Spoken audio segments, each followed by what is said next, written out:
welcome everyone to Mountaineer Farm Talks. Happy New Year, it's 2024, and we are starting out with a brand new year. We've got a brand new segment. Our special guest today is Dean Kreager from the Ohio State University Extension. Dean, how are you doing today? Doing good. Good, and Dean is the Extension Educator for Agriculture in Licking County. It's up near Newark, Ohio. And of course, I have with me my co-hosts. I've got Evan MacGyver Wilson down in Mason County. How are you today, Evan? Doing good, JJ. A little bit chilly this morning here in Point Pleasant, but it's overall a warm day for what's looking to come our way here in the next few days. So we're doing good. Calving season is hopefully going to start tonight. Got a cow due this week, but checked her this morning and no calf yet. You picked the wrong week for that. Yep. We're supposed to head out for the deep freeze. What do they call this? The Arctic blast or Polar Alberta vortex Clipper or something? cold. It's called cold and stay inside. Oh, it's called cold. The jet stream has lowered. And of course, I have Brandy Brabham. She is over in Roane County. Brandy, how are you today? Doing well, JJ. I'm a little under the weather, so my voice isn't the best, but I'm here to listen to Dean and hear what he's got to say about getting these cows to breed back better. Good. So, And like I said, it's always, especially this year, we had January 1st and then for the holiday, and then the next day you hit right back into trying to get back in the swing of things after the holiday. So sometimes it can be, I don't think I've caught up yet, trying to. But anyways, Dean, tell us a little bit about, you said that how long have you been in Licking County? How long have you been the ag agent there? And a little bit about your background of where you went to school and your farm there. All right. I've been in Licking County as the Ag and Natural Resources Educator now for 8 years. I came into Extension kind of late in my career. I started off, went through Ohio State in dairy science, and then got a master's in through animal science, with reproductive physiology being my area that I was studying. Got out, worked for Select Sires for a little while, then got into some other private industry reproductive work, and just ended up about 8 years ago over in Extension. It's been fun. Great. Yeah, now you I found your information on you're a member of the Ohio State beef team. Is that correct? That's correct. We have an active beef team, and I've been part of that now since I got in. We've got a lot of programs coming up, some interesting things. We can talk about them later if you want. Okay. That it's an active team. Yeah, they have that newsletter they email. I don't know if it's every couple weeks newsletter, but there's always some good articles in there. Maybe tell us quick. I know that sometimes reproduction, we think, oh, well, we're going to AI. We think reproduction, we think genetics, but tell us why it's important economically to get cows bred back as compared to some of the other management activities we have for beef cattle. Why is it so important to get these cows bred back? Sure. When I look at the beef industry, we've got different focuses in there. As you kind of mentioned, there's a lot of people that are focusing on genetics, on nutrition, environmental things. We've got to have good facilities. But without having good reproduction behind it, everything else kind of falls apart, because we got to get a live calf out of that cow every 12 months to maintain a good profit. And being able to do it about every 12 months gets to be a challenge. A lot of times we kind of fall behind, and maybe that cow gets to 13 months or 14 months out before we get her bred back. And there's different reasons for that. But if you look at it economically and just think about it, just to do some simple math, if a cow has a calf at 12 months compared to 13 months, an extra month is 30 days. And during that time, that's 30 extra days without a calf on her. If she had had a calf on her for those 30 days, calf's going to gain about 2 pounds a day. So there's an extra 60 pounds of calf come weaning time. And just throw out an easy to calculate number of $2 a pound, we're looking at about $120 for losing a month of breeding time on that cow. So that's why I get concerned about it and interested in it and trying to find ways to keep that window as short as we can. Yeah, I was I'm not sure where I don't know if it was the University of Georgia or maybe Alabama down there. What kind of I know that we maybe should shoot for a 90% calf crop. After that, does the lower calf crop percentage we get, is that correlated with lower profits for the farm or lower income in general? And what's a good goal for our beef herds as far as their calf crop percentage, the weaned calves they sell? Yeah, 90% is a good goal to have. Okay. It's higher than what the average is. The average is actually only about 75 to 80% for a Okay. lot of farms. But 90% is a realistic goal. And if you can get up there, that's an extra 10% or so above what you were at if you're at 80%. And that's that many more pounds of calves that you're going to be weaning. Is there a cutoff as far as profitability? If you're below, say, 75 or 80%. Yeah, I mean, anytime you start getting lower, it's all kind of a matter of what your costs are compared to what you're getting out of those calves. There's not a magic number that I can give that says you have to be above this, above 80% to make a profit, but it sure is easier at 90% than it is at 80%. Yeah, and I was looking at your article, I guess first, or what research projects are you working on or working with beef reproduction? Working with a number of different things. OSU has a lot of work that they've been doing recently. Dr. Alvaro Garcia Guerra has done a lot of synchronization work and Okay. looking at doing like 5-day protocols versus 7-day, looking at doing pre-synchronization programs, different things to try to improve the pregnancy rates if you're using a synchronization program. On that side, Dean, for our producers that maybe come from conventional breeding, putting the bull out with the cows, can you explain that process a little bit more for them? Yeah, sure. Synchronization, it sounds complicated, but it really isn't all that terribly involved. It's just a matter of using a few different drugs in order to control the cycle on the cow so that she'll cycle when you want her to. It can shorten down your calving interval. It can be done both with artificial insemination or embryo transfer, but it also can be done with natural service. And that's something that had been overlooked for a while and not as much emphasis given, but even the Beef Reproductive Task Force is a nationwide organization that's got a lot of good researchers involved in it. They put out protocols for using synchronization, and this past year they added in ones for using natural service. So there's some different things you can do, even if you're just using natural service, which honestly about 90–95% of people are still using natural service and not artificial insemination. Yeah, Dean, I guess I know the industry's probably been talking about it for 30 years, but in general, do you think why, compared to the dairy industry, why has use of artificial insemination been so slow to adapt or adopt for the beef industry? That's a good question. I kind of came from a dairy background where everything was artificial insemination. When I came into the beef world 30 some years ago, it just seemed to me that I needed to be doing artificial insemination.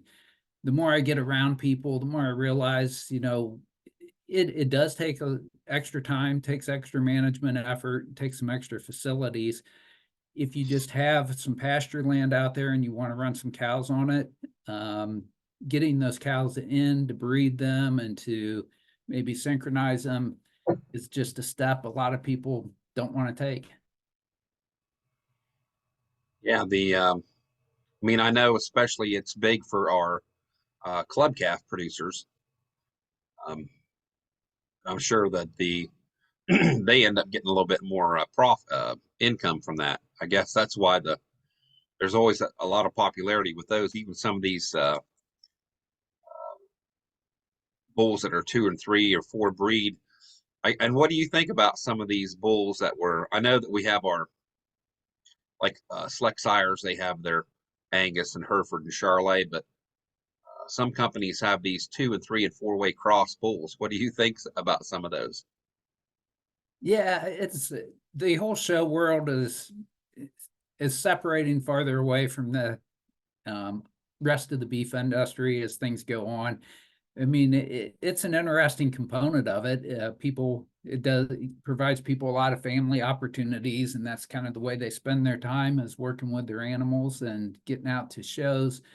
Those crosses a lot of times are just really bred for looks, and there's a place for that.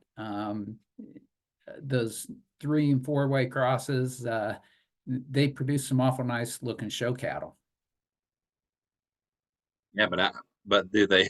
Problem is, are they just for that, or will they work in the real world as far as being out on pasture, no supplementation?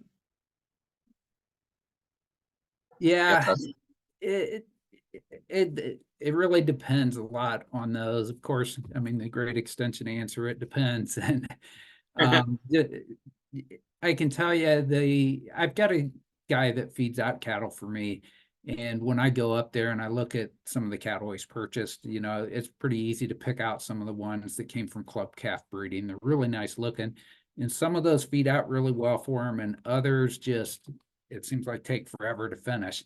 And it's just a matter of the breeding selection hasn't been for looking at traits like growth rate, or not even really calving ease. That you just want an animal that comes out that's going to look good for the show. right. Let's maybe get down some of the brass tacks of reasons why cows breed back. How does body condition score come into play for getting cows bred back, as far as um, as when they're after they calve, or when should we wean, and what they look like maybe second, third trimester before they calve? What kind of condition should they be in? Yeah, body condition score is a great one to look at. It's our best indicator of nutrition, how we're doing on those cows.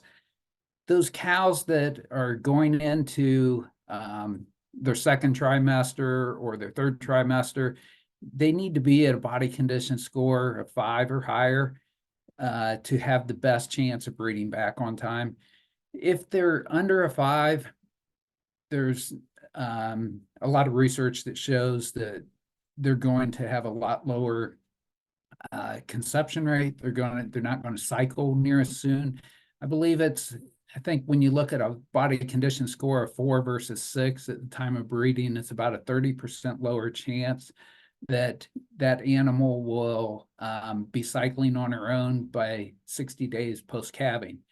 In 60 days post-calving, we need them to be ready to breed if we want to keep a 12-month schedule.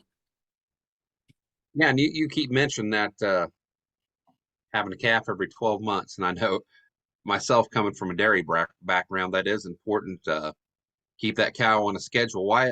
In general, why is that so important for profitability? Well, it falls in where I kind of pointed out the example at the beginning, where if you have cows going 13 months or more, it's a missed opportunity for having more pounds of calf weaned each year.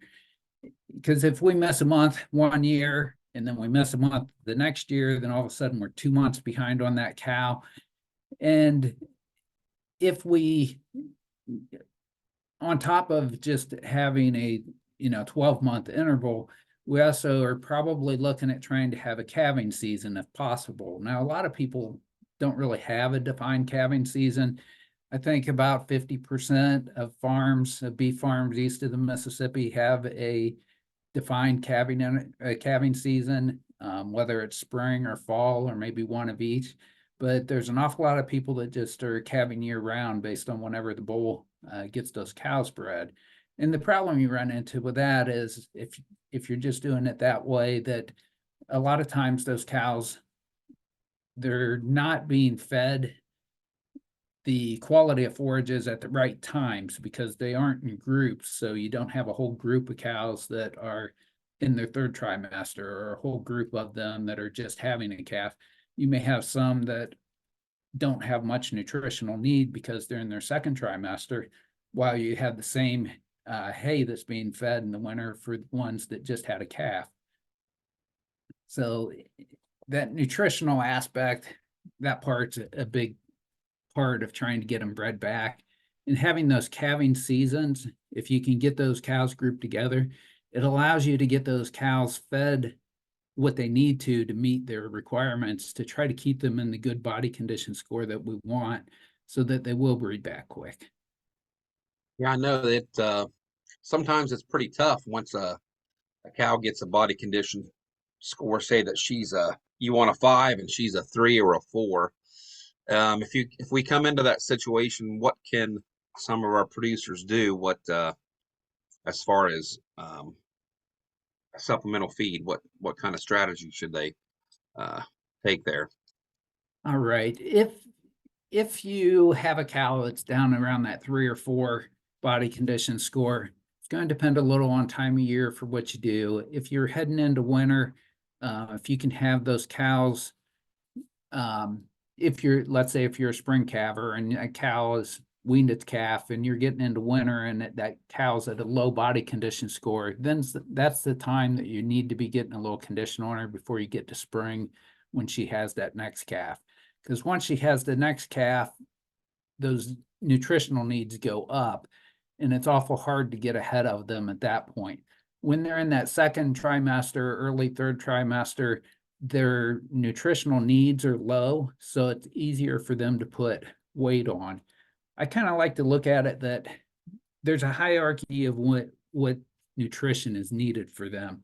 And it starts off that they need it for maintenance. Anything they eat first goes to maintenance. So keeping their heart beating, keeping them so that they can move around, things like that. Next part goes to growth. So if they haven't finished growing yet, some of those nutrients are going to go to growth. Then it goes to lactation. If they have a calf on them, they're providing milk for that calf. And then finally, once they meet all those needs, then reproduction falls in. So if you think about it and you got kind of a big bucket full of nutrients that you're feeding, you got that scoop and you're scooping out of that bucket and filling each of those little buckets for maintenance, for growth, for lactation. If you run out before you get to reproduction, you're out of luck. Right. Yeah, and also I was reading some of your information on early weaning. Does that maybe tell us a bit about when some of our producers can utilize that as a management strategy? Yeah. If you've got some, especially if cows that need some maybe first calf heifers or cows that need some body condition improvement. Yeah, that's a good opportunity that, say, instead of weaning at 7 months, you wean at 4 to 6 months. Those calves, taking that off, that removes that requirement for milk production on the cow, reduces the needs that they have for other things, and that cow's more likely to be able to put some extra weight on to start building that condition back. And it also can be done, through the summer if we have drought conditions. If you take those calves off of those cows, it's going to help those cows to be able to stay longer on that pasture because they don't have the need for producing milk for the calves. Yeah, and I guess what would you suggest for there's early wean calves? Should we ship those or sell those immediately, or try to take them on into the to their 7 months old and then sell them? What's your theory on that? That's one of those that's going to sort of depend on what type of facilities you have. Do you have a place where you can easily pen them off? Maybe a pasture area you can put them on and supplement some feed to them. and acts as sort of a growing and backgrounding area. If you don't have those things, then you may be selling them off early. Those lighter weight calves usually bring a pretty good price. It kind of depends on what you have available. Okay. Yeah, and let's talk a bit about first calf heifers. I know that the newer genetics is always important to a lot of our beef herds. However, you know, getting first calf heifers rebred after they have their first calf can be a challenge sometimes. What are some management strategies that we can use to take care of those first calf heifers? There's two things that really help a lot. First, if you breed the heifers so that they'll have their calves at the beginning of the calving season, so that when they're 2-year-olds, they maybe have a couple extra weeks to get bred back and still fall in that same calving group. And then the other thing is, if at all possible, separate those first calvers off from the rest of your herd, or say maybe separate them off with some other thin cows that you might have, or that you might be able to give a little extra supplement to them to keep the energy level up so that they can keep some body condition on and breed back easier. Yeah, I know that it a lot of times we'll end up, if we don't separate those heifers, that they can lose weight pretty quickly because they're still growing even after they're lactating and feeding that calf. Is that a reason maybe sometimes that some of our first calf heifers kind of get lost in the shuffle? Then halfway through the summer, we realize that they're not bred back and they're a little thin. Should we give those heifers another chance, or go ahead and call them at the end of the season? Good question. I've got some work I've done on looking at calling and the importance of calling individuals when that they aren't producing a calf. The cost of keeping one over that didn't breed back is expensive. So, a lot of research is showing that it's costing, between $600 and $900 a year just in your typical expenses to keep that one over. So if you have to do that for an extra year without getting a calf out of her, it's awful hard to make your money back on that individual through its lifetime. And so sometimes maybe if the genetics is good enough and that individual is valuable enough to you, it might be worth doing. But for the most part, if you don't get one bred back, the cost of keeping it for an extra year outweighs the benefits. Okay. Evan, do we have any questions from the audience? Not that I can see, but maybe you touched on this a minute ago, Dean. But what age are you all seeing people starting to breed their heifers at? I know for a while my grandpa was coming from the dairy world saying 2 years start breeding, and now people are in that, I think, 14-month window. Yeah, the goal is to have them be at about 60 to 80% of their mature weight when you breed them. And typically you want to try to shoot for having a calf at 24 months of age. I do talk to some people, especially some people that maybe have some other than your standard breeds, some Galloways and some different other breeds that kind of like to hold off until those animals are 2.5 or 3 years old before that they'll have a calf out of them. I guess people have their own reasons for doing it, but physically, if you've got those animals fed enough that they are big enough and mature enough, they're going to cycle and they can have calves at 2 years old without a problem. Okay, we do have a question here in the chat.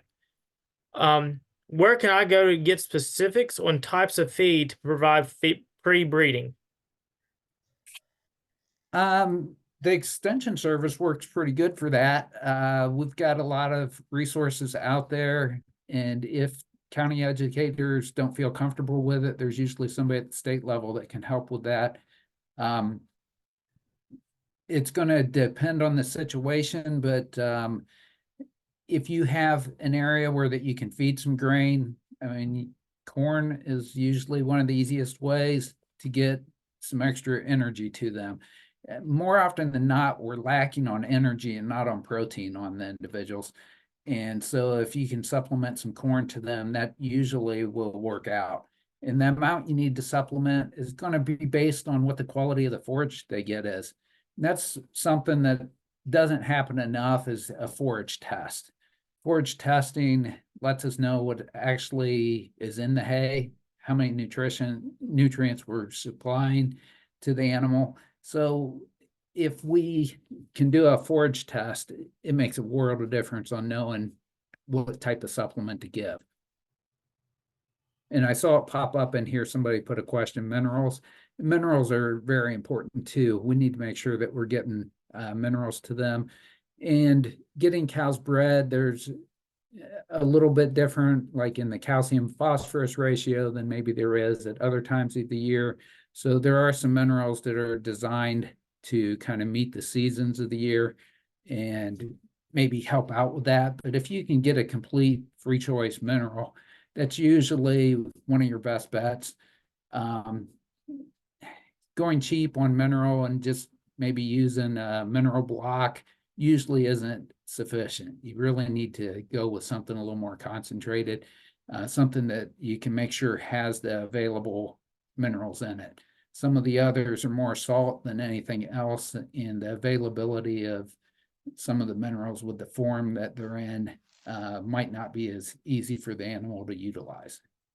Okay, are there any? And I just put a link I found real quick from Oregon State on diets for rebreeding.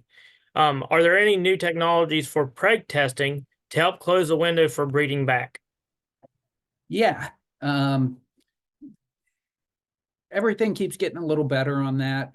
There's more vets that are using ultrasound technology that can detect those pregnancies down into the early 20 days so that you don't have to wait so long. So if you get one that's 20, 25 days post breeding, they can usually pick that up and if you have the vet out and do it that way. There are blood tests that are out there. And personally, I use the blood testing just because my herd isn't real big, and having a vet come out to do pregnancy checking, I like to try to keep ahead of it. So I may be doing 3 or 4 cows at a time instead of doing the whole herd. And those pregnancy checks are good. I think it's down to 28 days on cows and down to, I think, 25 days now for the blood test on some of the heifers. Now, the cow one, there is a kind of stipulation. They need to be at least, I think it's 75 days after having a calf before you do it, because the pregnancy hormone that they're looking for, the protein that's present in their blood, will be there at the end of their pregnancy, and you got to wait till that goes down low enough to signal a new pregnancy. So, but they're very accurate and easy to use. And there's a lot of places around the country that have labs that run those. I know we have 3 locations here in Ohio, and you can ship them to them, just standard mail if you want. The blood samples are pretty, that protein doesn't break down quickly.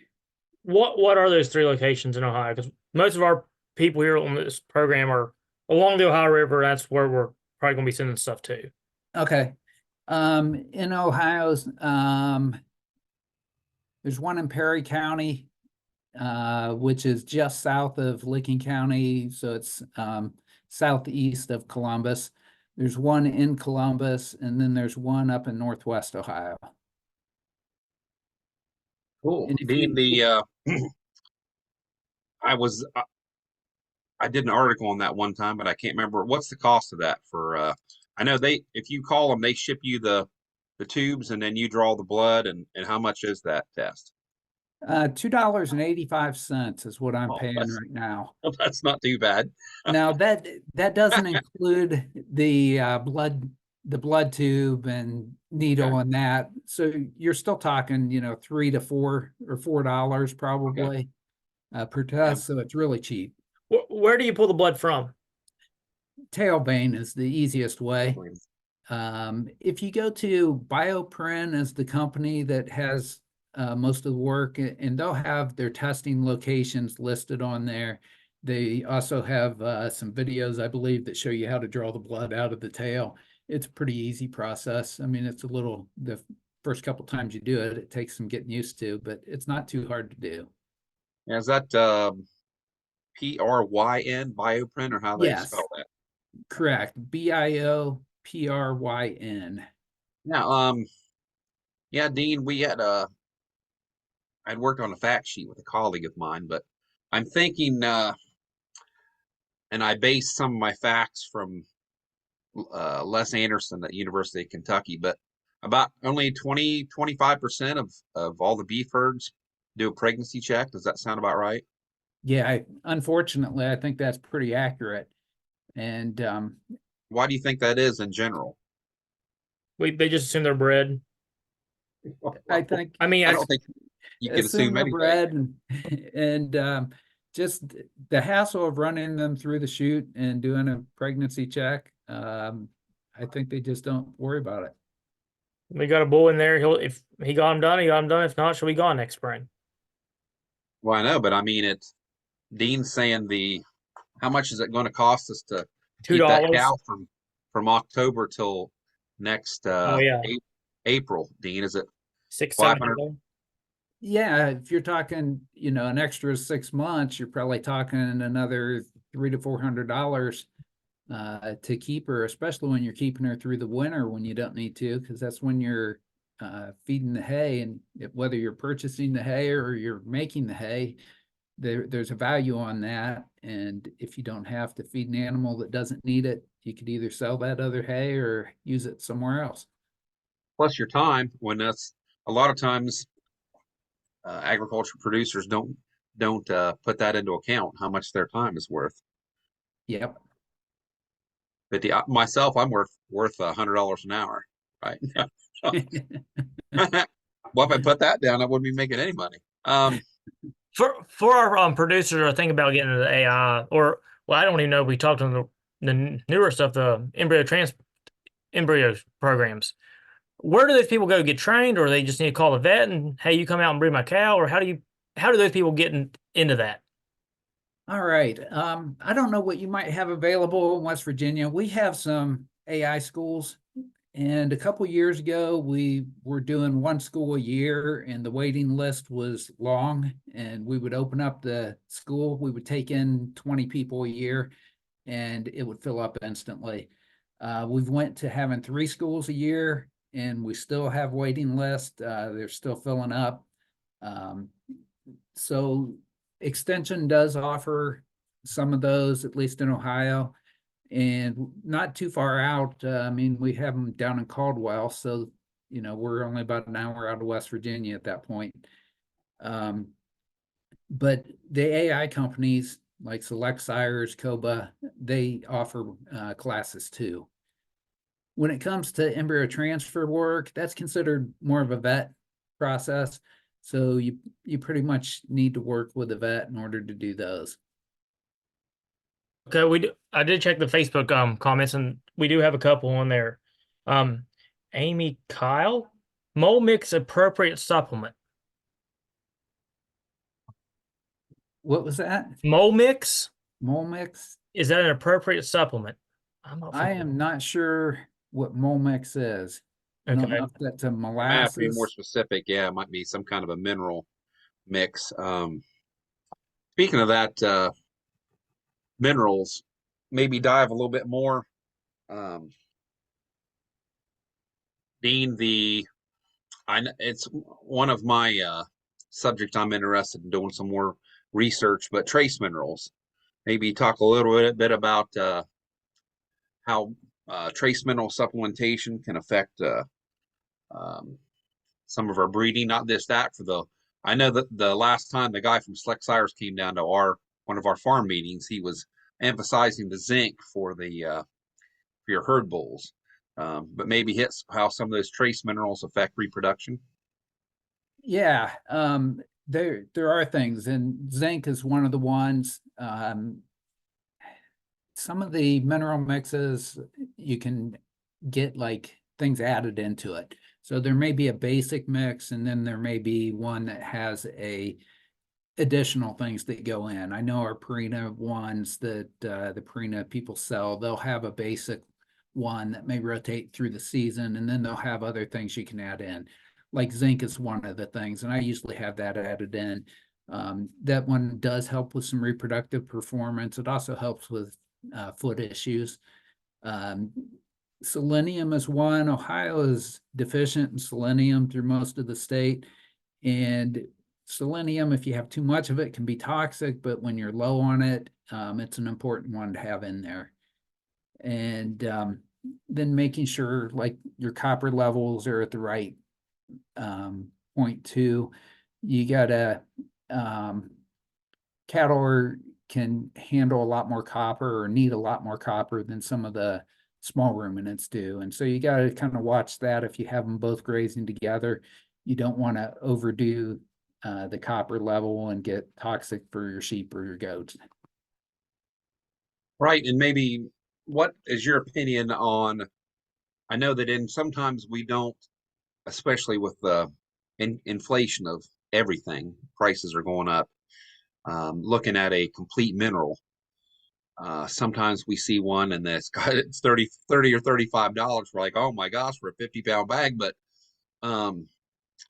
isn't it good to emphasize to get a good quality mineral, especially the make sure that those elements that are in there are bioavailable to the animal?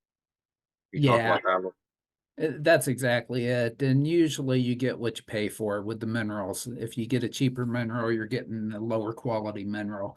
The bioavailability is very important. And I'm a little rusty on some of the terms, but whether it's an oxide form or some other form can affect the availability. So you could have the same level in two different bags of feed, but the form of that mineral in one of them, it may be bound where that it's really not usable for the animal. And in the other bag, it may be available. Yeah, and I think from what I've researched, the cheaper the mineral, the higher the percentage of salt. Is that kind of par for the course? Yeah, salt's a great filler that they can add in that's not very expensive. Animals need it, but they don't need it at a real high level. They still need to have those other minerals in there. Yeah, and any more questions from the audience, Evan? Yeah, that same farm or same person here said that the Tumbling Bee Cattle Company does a send off pregnancy test. That's who they use. Yep, tumbling bee. Yeah, Ray Briegel there. He does that. He has a reproductive service and he does the testing there at his house. They do it And twice a week. from what I was reading here, I was trying to do some research on that mole mix that they mentioned. It looks to be a protein tub between 12 to 41%, depending on which one you buy. They said it was research based through a university, but I haven't been able to find what university they've done that research with. Okay. Yeah, I'm not familiar with that one for sure. But as I mentioned earlier, a lot of the time it isn't the protein that you have to worry about, it's the energy. So if you know what your hay qualities are, that helps. So you know whether you do need to have any protein or not. A lot of times your protein level, if you've got even an 8% protein, that may be high enough for a lot of the cows unless they're lactating. And then it's just a matter of having enough energy. Yeah, and Dean, I maybe ask you this question: is this one of our speakers last year at our winter dinner meetings was talking about this strategy for retaining replacement heifers? I maybe wanted your opinion on that. Every year he keeps the biggest heifers, and one he keeps track and the cows that calved the earliest that had a heifer calf. Then he keeps those. Say that he had 10 heifers, he keeps those 3 or 4 and then sells the other ones, and then just keeps that cycle going in the herd. Um, what are your thoughts on that as far as I know that everyone has kind of a different strategy for what they keep for replacements, but what's your opinion? Yeah, keeping the ones out of the earliest calvers, there's some good merit to that. If the cow is an early calver, there is some genetic correlation to passing on that ability to have calves early to her offspring. So the fertility of those individuals may be a little bit higher than they are from the others. Plus, it gives you a calf that is getting a quicker start into life. She is going to be one of the earlier ones probably to cycle and to breed back, since she was one of the older ones in the group. As far as the size on the individual, keeping large ones, you want to keep the growthy ones because growth does pass on, but you also got to kind of keep an eye on how much growth that you keep. You want them to be able to grow, but we keep getting bigger and bigger cattle. And, it used to be 1,000-pound carcass, got dinged, you get a discount on it. And now there's a lot of 1,000-pound carcasses out there, a lot of 1,600-pound steers going to be butchered. And at some point, maybe we're getting them a little too big. And what I guess we always ask someone that's in the cattle industry, what would be your ideal for profitability as far as cow size? Because I know, like you were saying, we have working with some dairy farmers, some of those cows are getting up to 1,800 pounds. Are you leaning more towards 11 or 1,200 pound cow, or I know that some of our beef cows are getting up in that 1,400 pound range. Yeah, there's a lot of them up in the 1,400, and a lot of ones that people think are 1,200 or more like 13, 14, or even 1,500. I know I've got that problem with my cows. I've got cows that when I call them, I thought, she was probably a 1,400-pound cow and she was 1,550 pounds. And so it's getting pretty big. If you start looking at economics on them, if you can have a little bit smaller cow, 1,200-pound cow instead of a 1,400-pound cow, and I'm forgetting the percentage on it. Kenny Burdine did some of the work on that and looked at how many pounds of calf that you need to wean off of a smaller cow versus a bigger one, and it was about 20% more from a 1,400-pound cow than a 1,200-pound one. So when it comes to weaning time, that 1,200-pound mama, if she weans off a 500-pound calf, maybe just as big of a moneymaker or more than a 600-pound calf off a 1,400-pound cow. And a lot of go ahead, Evan. JJ, we got a question here in the chat, and I've got a follow-up one after that. What about ease of delivery?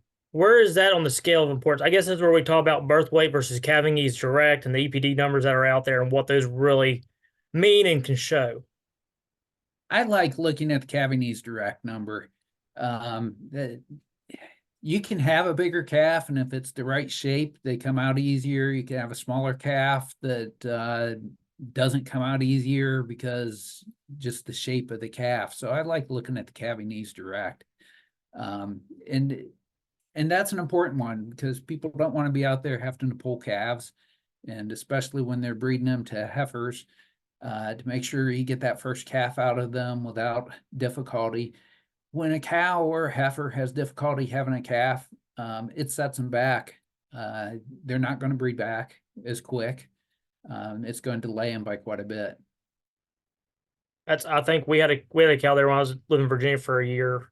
Got a call there having to pull that calf that morning, and I think the calf ended up dying. But next year she had a calf, and then she prolapsed. I'm thinking back now when they were pulling that calf out, then did that damage her for the next calving cycle.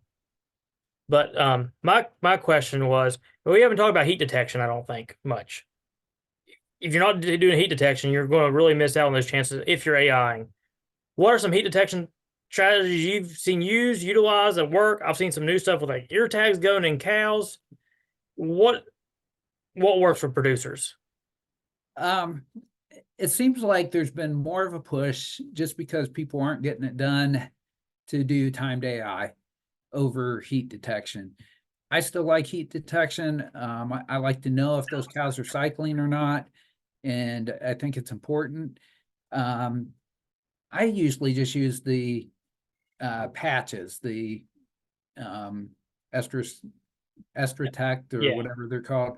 They work pretty good. They're basically like a scratch off lottery ticket. You put it on there and the surface gets rubbed off and you see a different color when it's done. They seem pretty accurate and they stay on the cows pretty good. I've used the Kmars, which are a little older school, but they still make them. They've got kind of a tube of dye inside of another pouch, and then when that tube breaks, it colors that whole pouch. Sort of the same thing. It detects that they've been mounted. Yeah, I Dean, they still haven't, sell those. Well, I know a lot of dairy farmers used to use those. yeah, and that's where I used to use them more is clear back when I was doing the dairy work, and it just seemed like all the dairy farmers used them at the time. I still have seen them for sale. I don't know how many people are Like using them. pink I don't see dye, them. or I know that the farm out west I worked at, we just used the chalk. That's the cheapest way. Yep. I don't know if anybody, but that's a different world because you're handling those cows every day, right? Yeah, with dairy cows, it's a different game. I learned that quick when I switched from dairy to beef. When I was doing dairy, I used to just breed them standing in the free stalls. And the first beef cow at my house that I went to do, I tried to do behind the gate. And How'd that that work? You end up over the um, gate or under the gate? she went over the gate and then got her back in. And it's one of those interesting situations because it took me probably 45 minutes, got her back in, bred her with the semen that was still thawed, and she got pregnant. That's not usually the case. That's I was one. I think it was for a dairy challenge thing we were doing in college. We went to Dairy Farm, Pennsylvania, and in his stall barn, he had a tree stand up in there, just sitting on a post. So that's where he was going to watch the cows. Is go up there, and somebody's job was he checked the cows by sitting in that tree stand. I'm like, that's a pretty good idea. That way you can see all the cows at once. Yeah. Yeah. Some of Yeah, these Dean. new Oh, methods go ahead. have some of the new methods have a lot of promise. I mean, they've had some of the motion detection systems with different ways of doing that check how much the cows are moving. But some of these new ear tag type systems, I haven't been involved with them, but they have a lot of promise. I'd be interested in looking further into them. How quick after standing heat should that cow be bred by? I think the old rule of AM PM is still a good standard to go by. From the first time you see her standing, if you wait 12 hours, that's a good rule of thumb. Some of them, they may still be standing when you breed them at that point, but usually if you go about 12 hours, 8 hours is still okay. There's some convenience factor. There's places that have went to just checking heats and only breeding things once a day. So if you see one standing, you breed it then. Or if you saw one in the morning, you still breed it then. And they've had acceptable pregnancy rates with some of that, but I think the AMPM rule is still the way to go. And we do have a reply back to Lisa's question about importance of calving or importance of ease of delivery and where's that on the scale of importance. Ansley Gray, this wasn't really touched on, but sometimes selecting too heavily for calving ease means that your repro herd sometimes won't show signs of labor and will drop calves without anyone knowing it's coming. Can be a good or bad thing depending on your practices. Okay. Yeah, and Dean, let's go a little bit deeper with the timed AI. For somebody that's just getting started, what would be one of the simplest methods as far as using a timed AI approach to breed? Even if you start with some of your first cat, say you've got some replacement heifers you're going to start with, or is it better to start with cows? Honestly, I'd probably start with cows. Heifers are good. They're a fertile group. They're a lot harder to breed than what the cows are. So I guess it depends. I mean, if you have an experienced technician coming in, heifers is a good way to start. But if you're trying to do them yourself, then you might want to start with the cows. There's a number of different protocols out there, and I mentioned the Beef Reproduction Task Force earlier, and they have their information online, and they have the protocols that they list are the ones that if you look in any AI sire index book, those are the same charts that are going to be in the back of those. And for somebody that wanted to start in doing like a timed AI, a 7-day co-sync is what they usually call it, using a seeder is a good way to start. So basically you give them a shot of GnRH at the beginning. When you first run them through the chute, you would give them a shot of GnRH and you'd put a seeder in them. And then at the end of 7 days, you pull the seeder out, give them a shot of prostaglandin. And then at about 60 to 66 hours after that, you would bring them in and you would breed them and give them another shot of GnRH. Now so none of that's really based on heat detection. You're just going to. That would not have any heat detection involved with it. You would just go with that somewhere in that 60 to 66 hours. And whether they showed signs of heat or not, you would just breed them. You can do one with heat detection and breed the ones that you see in heat up to maybe 72 hours. And then at like 72 hours, go ahead and breed everything else that's left. Yeah. And Dean, maybe for people that aren't aware, the seeder is basically an insert that we put into the cow, and that what hormone is that releasing? Yeah, the seeder is kind of a plastic type of a device that's T-shaped, and it goes in and sits in the vaginal area, and it has a cord, a string that comes out of it, plastic line.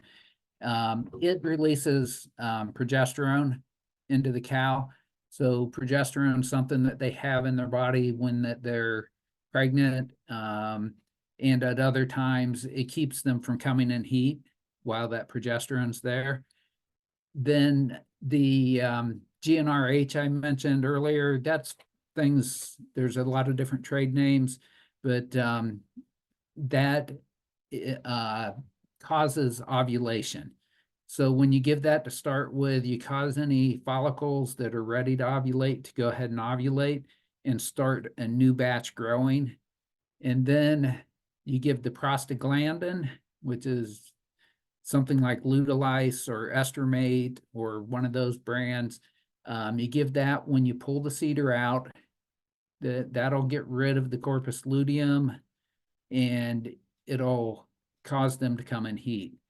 And then the reason you give the GnRH again to them with a timed AI is if you do that and they haven't actually ovulated yet, it'll force that follicle to rupture and help out with the timed AI if they didn't ovulate it on their own. And the seeder, it's got that little tail when you. Does that need cut off any or not? Or because I've saw stories of people saying that they went in the pen mates have ripped that seeder out of the cow. I've heard stories of that happening. People I know don't cut them off, I guess. Okay. It might be a possibility. One thing you can do, if you watch when you're putting it in and you turn it so that loop on the tail points down, it's less likely that something's going to notice it or pull on it than if it points up and sticks in the air out behind the animal. And that whole protocol, does that require a prescription from a vet, or is that just something you go buy from PBS and go with it? The drugs require a prescription from a vet.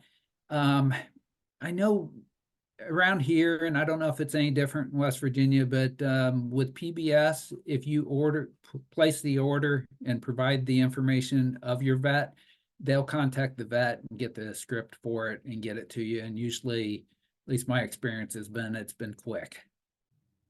Good. What's that cost per head to do that 7-day co-sync? Cedar is going to be about $14. The GnRH prostaglandin shots are going to be roughly $2 a piece. So you're looking at about $20 to do those. So really nothing from that standpoint. It's just the time to run the cows to the chutes twice. Take 3 times Three through the times. chute. Yeah. Yeah. And if they don't have your there's setup, is other protocols where you run them through 4 times through the chute, and they may help out with maybe tightening up that heat a little bit, but it's 1 extra time. The 7-day is a pretty standard protocol that a lot of people are using. Yeah, did Select Sires create that, if I remember correctly? Is that right? Yeah, they were involved with the research that set that up originally. Yep. That would have been about 20 years ago, I think. Now, what maybe in general, I know that I'm friends with Cliff Little down in Guernsey County, and he helps with those AI workshops. Do a lot of those people that graduate from that, are they breeding a lot of cows, or are they just a lot of club calf producers, because it doesn't seem to be affecting the amount of artificial breeding we have in the beef industry? Yeah, my experience has been, because I've helped more with the one up at ATI at Wooster. We started one a couple years ago, and then talking to Cliff also. It's a wide variety. We get a lot of small producers in there, but then we also have had people from larger dairies just coming in to learn how to do it, or have employees trained on how to do it. But with the beef people, it's usually either your smaller herds, or it's somebody that they've hired in that they're trying to get trained. I know that we have a couple technicians in West Virginia. Are they pretty plentiful up in your area, or as far as people that work for maybe Select Sires or one of the other companies that go out and breed cows? There are some guys, I wouldn't say it's plentiful. People I've talked to have had a little trouble being able to get somebody that can get there as quick as they want them to. It seems like most of the guys up here cover quite a bit of area. and I think that's where, even in my area, we got several people that come out and do it. It's just trying to figure, okay, they're at a ball game, they're at their farm breeding their cows, or they're at another farm an hour away. It might be a good time now in January to make a list of 3 or 4 breeders you trust that can get these cows bred. You can call and say, okay, they're in heat, or that's where you get that sync set up, and okay, we're going to breed them on Saturday, March 18th or whatever, and go with it. Yeah, if you can use one of the synchronization and timed AI programs, it makes it a lot easier, because you can have a technician come in and do a whole big group instead of having them come in, 3 or 4 times to do a couple animals. And they usually cut you a deal if breeding 10 or 15 of them in a day instead of 1 or 2. Yep. Dean, we're going to run out of time here, but Evan, do we have any more questions from the audience before we wrap things up? I don't see any in our chat here, but let me check the Facebook real quick to make sure, because that's the first time we've had questions on there in a while, which is good to see. Yeah, and Dean, of course, my dad always said there's 2 types of music, country and Western.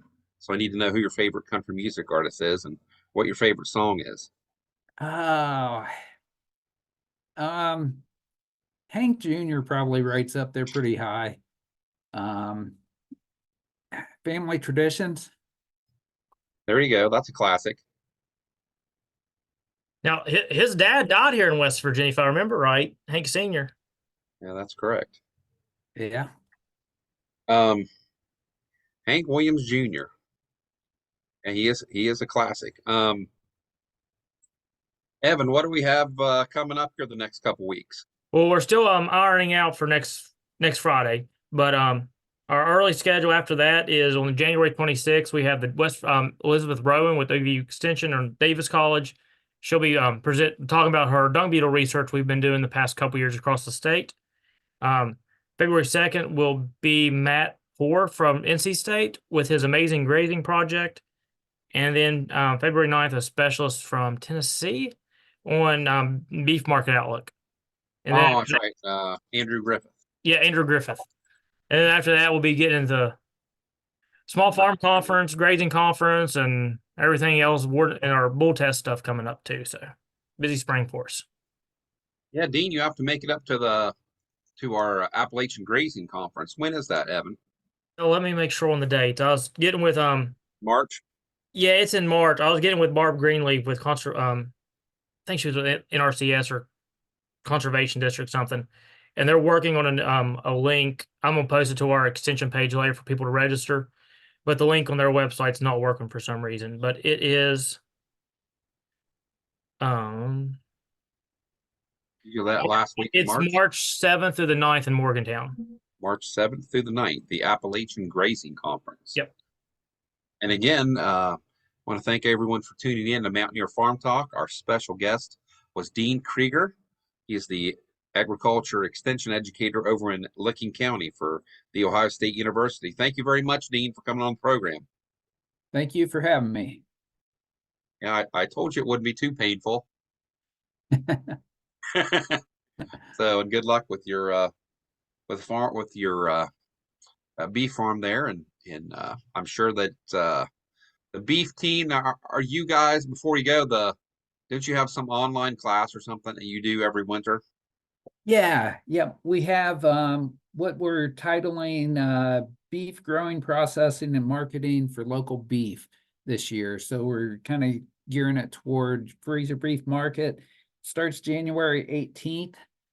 Okay. And it's once a month for I think 4 months. Wow. So that's Zoom based?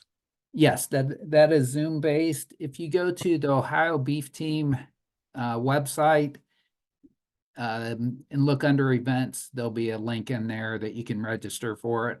Okay. Cool. Well, we were happy to have you on the program, and we'll have you come back again. All right.